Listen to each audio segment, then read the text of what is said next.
Good evening, ladies and gentlemen, boys and girls, brothers and sisters, and welcome to another edition of the Grand Boulevard Coalition. I should start off by saying my name is Vamani Obadelli. I am the community organizer for the Grand Boulevard Coalition. The Grand Boulevard Coalition is a drug-free communities program that is located in the Grand Boulevard community. The boundaries for Grand Boulevard community services are from 51st Street on the south, north to 35th Street, west to the Dan Ryan, east to Cottage Grove. And I should start off by mentioning also a couple of our partners who are members of the Grand Boulevard, Coalition, and they are the Institute for Positive Living, Maurice Coverson, Centers for New Horizon, where Crystal Hamilton is the director, executive director, I should say.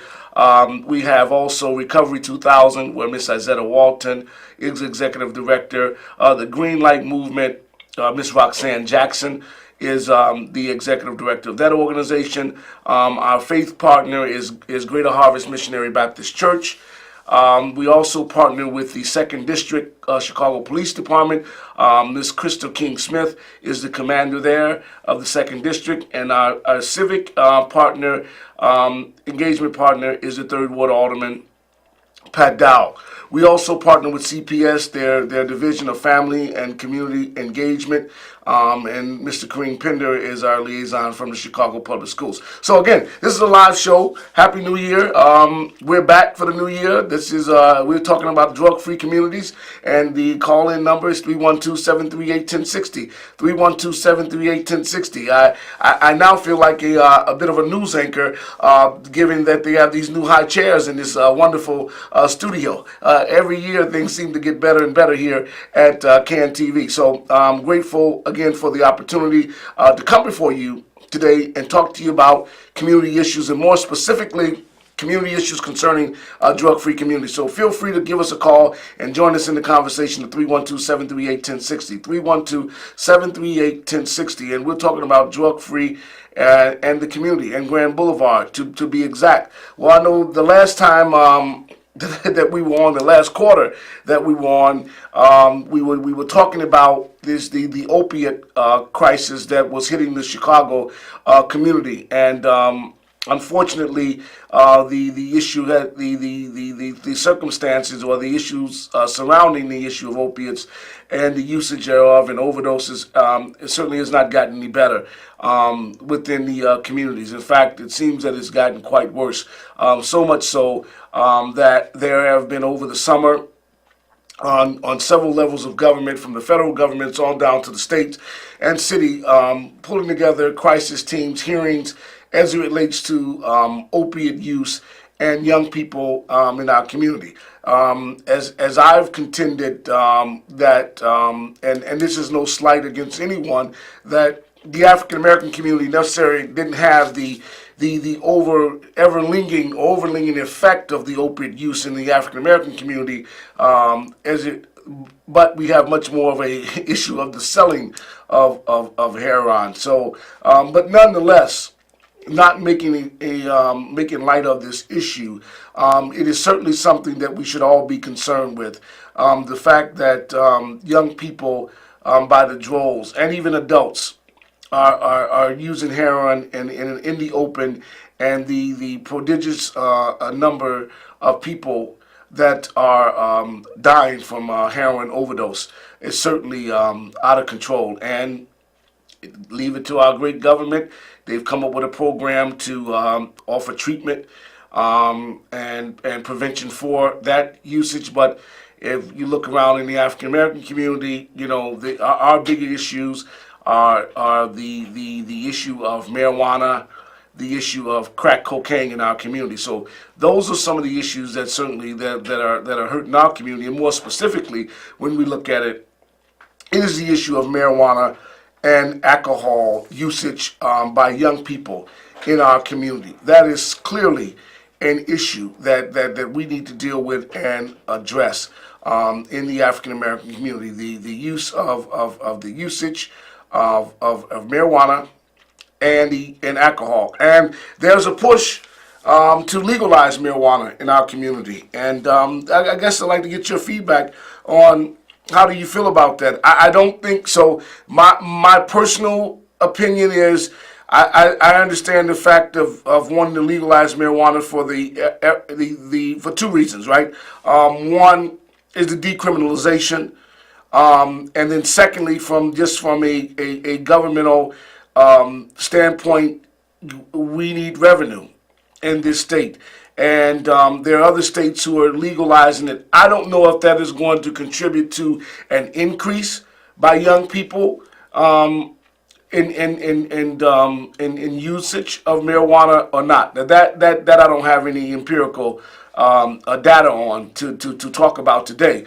But I know that in other states across the country, there's been this push to legalize marijuana, and it looks like we have it for medicinal purposes here in Illinois, but it looks like in the near future, and I would probably predict in the next couple of years, marijuana will become legal in the state of Illinois. I mean, legal for normal consumption and not just for medicinal purposes. And so, but I will say that I do think that it's having a great negative impact on our young people today.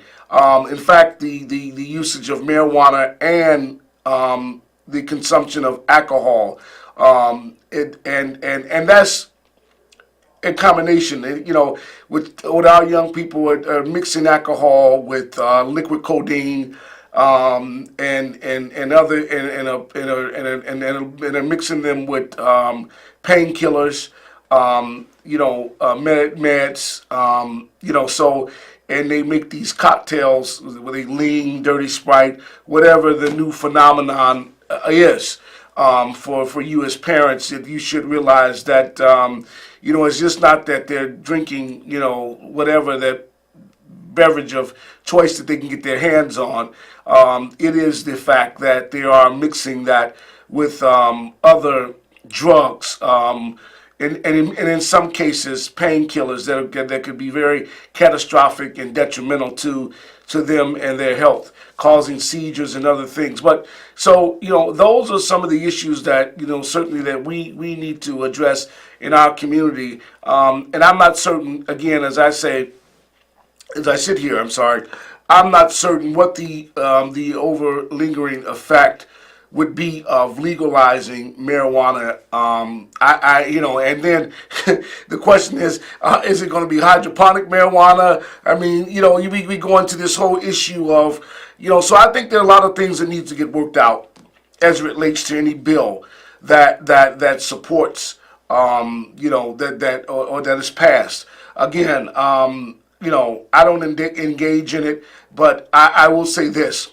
We do need to deal with the issue of the criminalization, and I think from a standpoint of revenue in the state, we need to deal with that issue. So it looks like we have a caller. Caller, you on the air.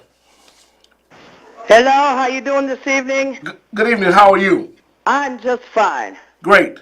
Okay, I'd like to make a comment in regards to the medical marijuana we finally have here in Illinois. Yes. First of all, medical marijuana is the reason it's medical marijuana. It's for medical purposes pretty much mostly. You have a lot of cancer people, a lot of people that can't eat, blah, blah, blah, a lot of people that are actually sick. If they keep and make it recreational like California, that's a different story. But you keep the medical, it'll make the state a lot of money. The feds have got to learn how to go along with the state. We will be out of hock overnight. It'll clean the streets of Chicago. There won't be no more dime bags on it. Medical marijuana are for people that are ill. But let me ask you a question. Somebody that has full-blown cancer. Yeah, let me ask you a question. Never smoked pot in their life. Let me ask you a question if I can engage you for a moment. So I guess I'm not even concerned. I just have a question for you. You talked about the recreational marijuana. Do you think that if it became legal, and I predict that it will be legal for medical or non-purposes, it'll be for recreational use, do you think that would drive up the numbers of young people using marijuana? That's really what I want to know. Not a bit. Not a bit, sweetheart. People been smoking weed ever since they were little kids. No, I don't think that's going to up them. If anything, it's going to make them stop it, because the more that's out there easy to get, they ain't going to want it. Young kids today are not in what we were when we was back in the day. A little this, a little of that. They got some very dangerous drugs out there right now. Yeah. And the least of their worries should be the medical marijuana. They got to get rid of the opiates. They got to get rid of the heroin. They got to get rid of the crack. But keep the medical marijuana. If you do make it recreational, it ain't going to make no... If somebody wants to smoke, whether it's recreational or Humble Park, they're going to get it. It ain't going to make no difference of it going up or down. The main thing right now is for the state of Illinois to keep steady on the medical marijuana, and if someday we get the recreational, that's fine. But right now, let's keep the medical marijuana going. All our aldermen know about it, and get steady on the other bad drugs.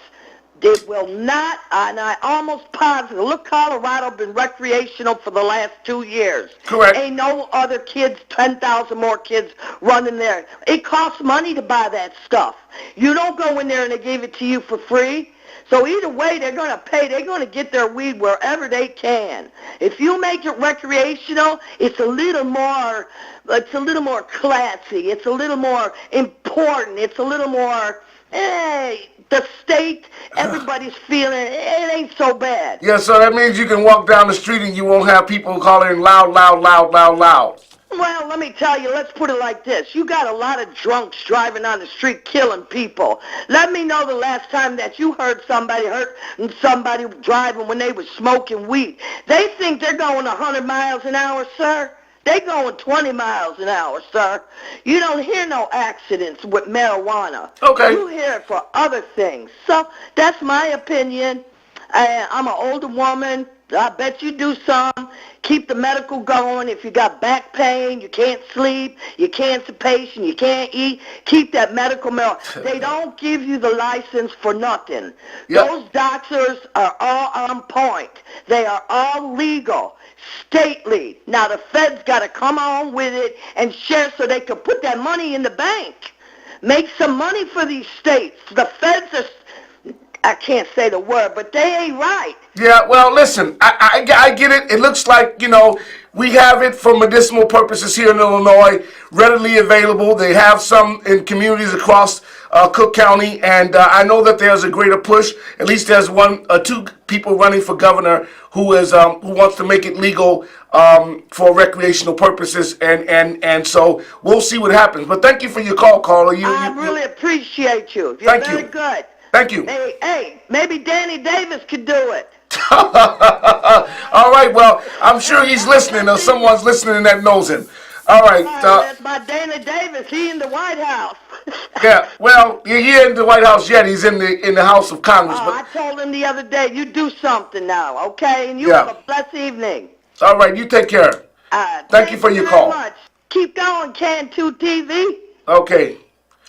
Well, listen, she's all fired up. Maybe, she said she takes it for medical purposes. Okay. All right. Well, very well. Back to the subject at hand. We're talking about drug-free communities. I'm your host, Bomani Obedelli, the community organizer for the Grand Boulevard Coalition. And we're talking about the prevention of drugs and alcohol, specifically the usage by young people in the Grand Boulevard community of alcohol and marijuana in the community. And it looks like we have another caller. Caller, you on the air. Yes. Good afternoon. Good evening, sir. Good to hear your voice. This is really a good conversation, Yeah. topic that you're having. Let me tell you something that I see. Medical marijuana, recreational marijuana. First, let's go with the medical marijuana. I was just listening to the young lady, what she was saying. That medical marijuana is still in and on in the streets where people are selling it, where they pose to get it for a medical reason. That's number one. That's why I told you this is a two-sided coin.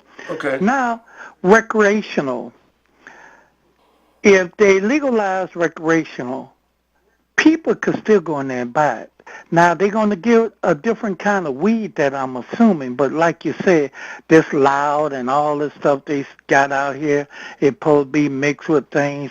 Well, you probably get cleaner marijuana. Now, on the other side of that coin, it will keep people out of prison. There's many people being locked up every day, but we know that if they letting people loose, they got to be filling back in because they losing money. They losing revenue. There's many people in there sitting in there now for just one joint or things of that nature. And here we got rapists, pedophiles, and murderers still running the streets, so maybe that might help the police do a little bit more better job than chasing down the young man with a joint. Now, will it make younger people go and buy recreational? Just like the young lady said, it's money. But let me tell you something. It's amazing how they can make money. They spend $200 or $300 on drugs, and then they can't buy a cigarette. They go and get loose cigarettes. So any way that anybody ever want anything, they find a way to go and get it. Now, like I said, it's a thing. You're going to be chasing down things. Then they're going to stop the people, the cartels sending in marijuana, woo. But again, you remember I told you something a long time ago. Yep. Drugs do not walk to you. You walk to it. So people go always find a way to get it. Yeah, but I think that's the same notion people use. You know, guns don't kill people, people do. But I think what are the circumstances that cause people to want to self-indulge or self-medicate with drugs? So my biggest concern, right, is not so much of it even becoming legal. My biggest concern is young people having access to it. Just like alcohol is legal, but you have tapping. You have young people who stand outside of liquor stores, and you have other older people who will go in and cop for them. And that's the concern that I have. So going on since the beginning of time. And it could be the same thing. People go in and get, like I told you, they go and get the recreational, and they go and get the medical marijuana. And it's still being sold out here. People get it, and they sell it, just like the pain pills. Mm-hmm. They do the same thing. The doctors give it to you, then they go right back out and sell it. Will it be to young people? Yes. Yes, it will. Now, will it make more go at it? I don't know. We just don't know. In due time, you will see. Okay. All right. Well, hey, listen, man, I appreciate your call. And I think what we're going to do is we're going to get a young person in here in the next few minutes and let him answer that question about. And it's glad to see you back on there again. Thank you, sir. It's good to be seen and heard. So you're listening to the Grand Boulevard Coalition. I am your host, Bomani Obadeli. You can reach us at Grand Boulevard Coalition at 312-588-3868. Again, 312-588-3868. The Grand Boulevard Coalition. You can email us at gbcchicago@gmail.com. gbcchicago@gmail.com. You are listening to the Grand Boulevard Coalition. Again, I am your host, Bomani Obadeli. And joining us now is one of our young people. You will see this young man periodically throughout this show, throughout the time here. He will be hosting. He will be providing information to us as well. I think we all got to move over here and make our adjustments appropriately. Mr. Perry Rashad Walton. Thank you. How you doing, brother? Wonderful. Perry was out doing the phone text, and now he's coming in, and Perry will probably be hosting next week and come. But Perry, so I propose the question. You're how old? I'm 19. 19. Perfect age. Perry, we've talked about marijuana in the community, and how do you feel about the legalization of marijuana, one? And secondly, do you think if it becomes legal for recreational purposes, that will drive up the young people using? Okay, so I want to start by saying that every time we bring up this topic, we're bringing up medicinal and recreational. Uh-huh. So of course the medicinal wins. Yep. Because some people that can use it, and I actually know from experience how medicinal it can be. Being that, so I'm not saying for those of you who don't know, I have a daughter. So when her mother was pregnant, she wasn't eating. She didn't have an appetite, and that caused her to have the. Of course, my daughter was at the time was unhealthy because she wasn't eating and taking in nutrients as she was supposed to. So she was smoking, and you know it helped her. It gave her an appetite. So Really? I would say Now, I wait. She witnessed smoked it while she was pregnant or after? while she was pregnant. Oh, really? Okay, that's interesting. But I know it sounds bad, but it was actually a pro. Hey man, you educate me. I'm listening to you.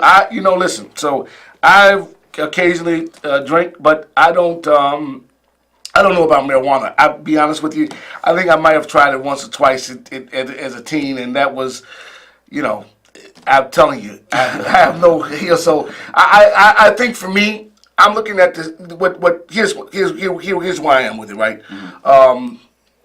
I've listened to studies. I've listened to people go from the gamut of that marijuana, and the consumption of marijuana by young people.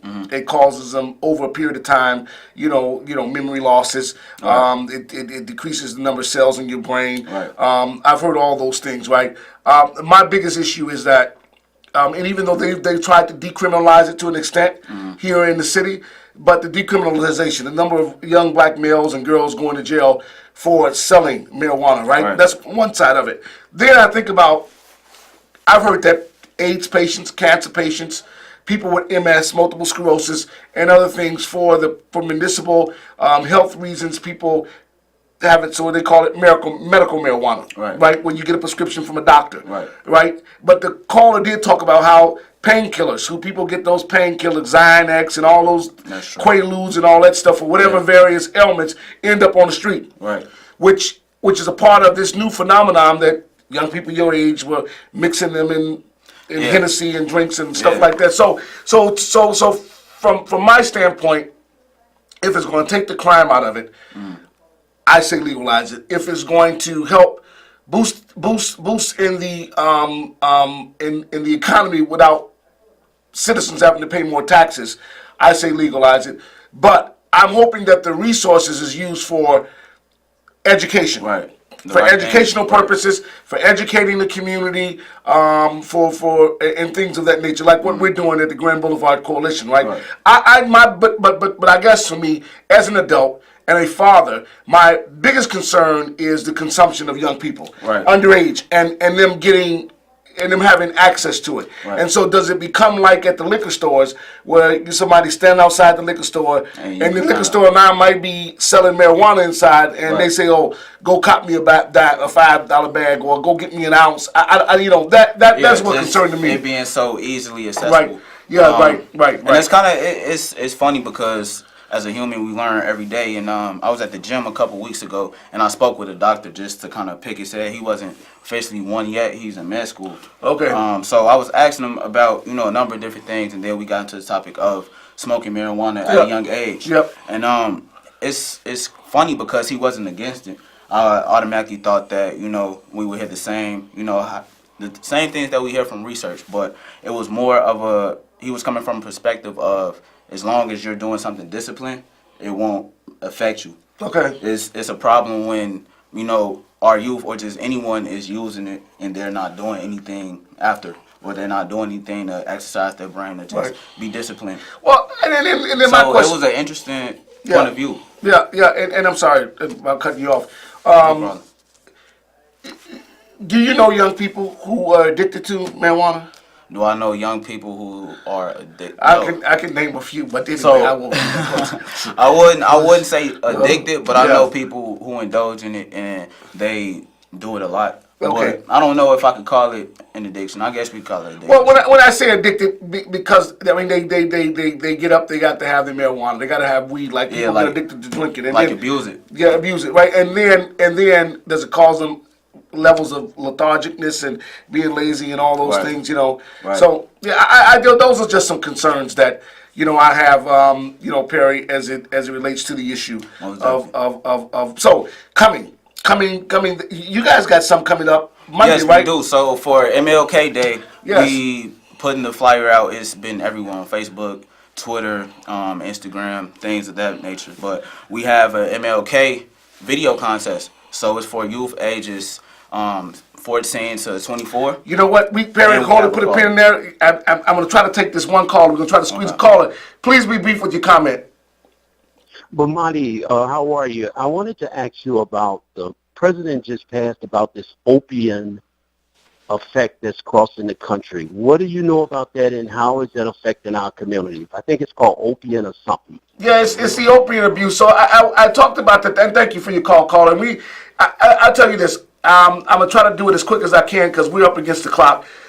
Listen, there's all kind of legislation been passed for opiate abuse. It is a crisis it's a crisis in communities across the state. I won't say the African American community. It's a crisis in communities, as I would say, and we will talk about this next week. Our problem is the use of marijuana, crack cocaine, and illegal alcohol getting into the hands of African Americans and these painkillers. However, that's a part of the opiates. But they're most talking about heroin. And there has been an overwhelming number of, and I'm just going to be frank about this, white young people and adults overdosing in the public, in private, and that's what's driving the conversation. It's a great conversation to have, and they're telling us we got to get ready to go. Well, listen, Perry, thanks for stepping in with me this week. No problem. I know you guys will see Perry next week. Thank you guys for watching. You're watching the Grand Boulevard Coalition between now and next week. God bless. Take care. Thank you.